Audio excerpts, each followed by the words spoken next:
السلام عليكم ورحمة الله وبركاته. وأنا إذا سلام أصحابتك وحرن channel أحمد سعيد وحمد الله ياهي channel كوا channel كينو كسود هذا ما أنتوا حايدين هاينا ورئيس لقى قاضي عيون قروح oo si xaqiiqo ah markii ugu horeysay ee waraysi dhiibato ay tahay ayaan soo helnay maadaama aad tihiin dad nagu xiran marka waraysigii bal nala dhageysta haduu Ilaahay idmo iyo waxay ka tiri ninka video ka duuba insha Allah. Assalaamu calaykum waraxmatullaahi tacaala wabarakaatu. kulanti habboon idil ahaantiin badda wadayaal ku soo dhawaada waxaynu ku qaadi doonaa waraysi aanu ka qaadnay Cayuuni Qurux oo hadda ku sugan magaalada Muqdisho caasimadda Soomaaliya.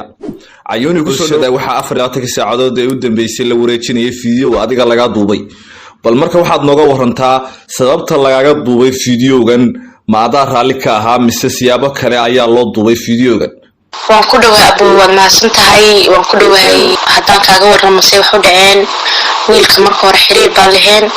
kadib waxa dhacay maalmaha kamid ah ayaa wuxuu dhahay waxaan isku raacinaa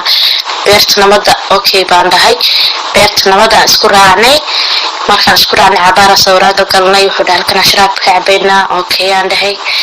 meeshii marka sharaabkii isaga aqdoonay qaadis isku keenay marka cabaar kadib waxa dhacday wuxuu dhahay gurigeyga ayaan aadaynaa ayaan sii maranaa kadib baan guriga ku geynay cabaar baas kasii baashaalanaa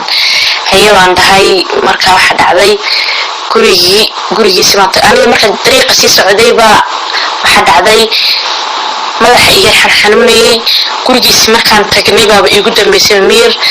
show wuxuu iga duubtay fiidiyoyo